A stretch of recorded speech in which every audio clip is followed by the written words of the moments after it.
After learning my lesson last week with a disappointing horror game movie adaptation, I decided to go into another horror game movie adaptation. This time, it's Iron Lung, the one that is written, directed, and starring Markiplier.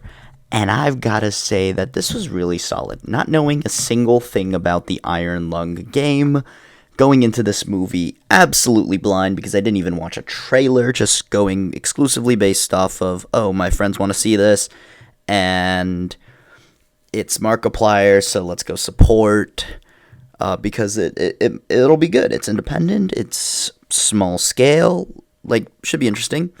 And I've got to say, it was extremely interesting. This was a very interesting picture, to say the least. A buddy of mine who saw it with me claimed it, and I quote, "It's interstellar, but horror." And I loved that so much that I had to give Jason his moment in the limelight here.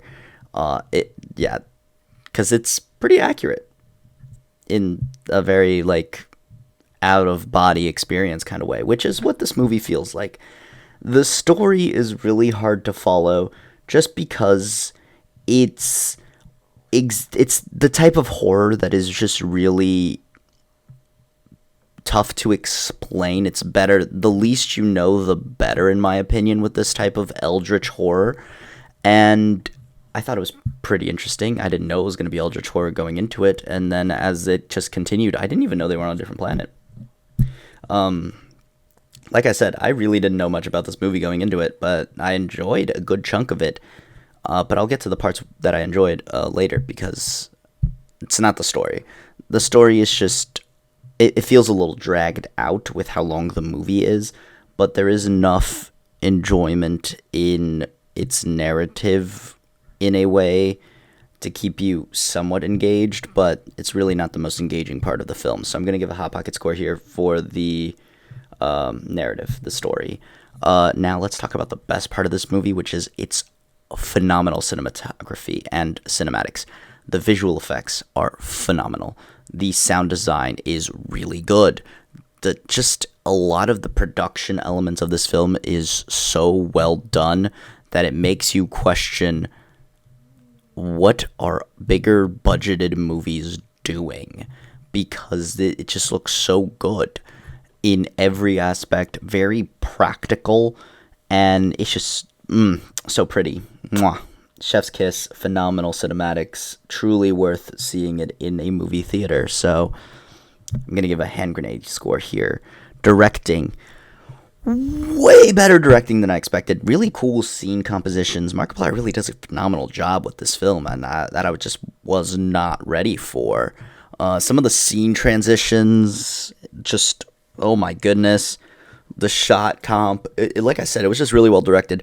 Unfortunately, I must say that it does have a few pacing issues. That is, like I said, it does kind of drag, and it starts to drag a little bit in the second act, as you're really just trying to figure out more of the world, but then they, like, focus on certain aspects a little too long, and it feels a bit of a chore to get through, and then the end kind of drags a little bit longer than you would expect it to. I thought it was going to end way earlier than it actually did.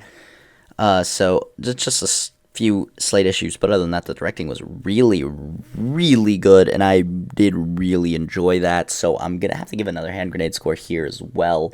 The performances, and in this case, I'm just going to say the performance, because Markiplier is literally front and center of this film, as he is the only real cast member that has to do a lot, and it's because he is the only one on camera, like, 90% of the time, which makes it even cooler. His performance is also way better than I would have expected. He is just really good, and he just killed it. He just killed it in every aspect that he was doing in this film.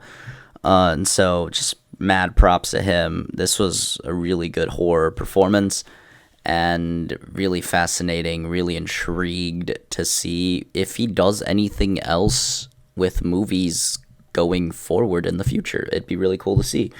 But yeah, hand grenade score for the acting of Markiplier as well. So expectations and experience, I didn't know what I was expecting. Definitely not this, but it was good. I definitely think I enjoyed it a lot more since it was so much better than the last two movies I saw, and that since they're all in the same genre, it really started boosting this one up a lot more. But I really did enjoy it. I would rewatch this with maybe a bit of an emptier stomach, but really solid, good time. And yeah, that's pretty much all I have to say. If you enjoyed, leave a like, comment down below your thoughts and opinions on Iron Lung. If you agree with me, I think it's a hand grenade movie. I'd rewatch it pretty easily. And yeah, subscribe if you haven't already. And other than that, I'll leave you guys to it. Until next time, bye.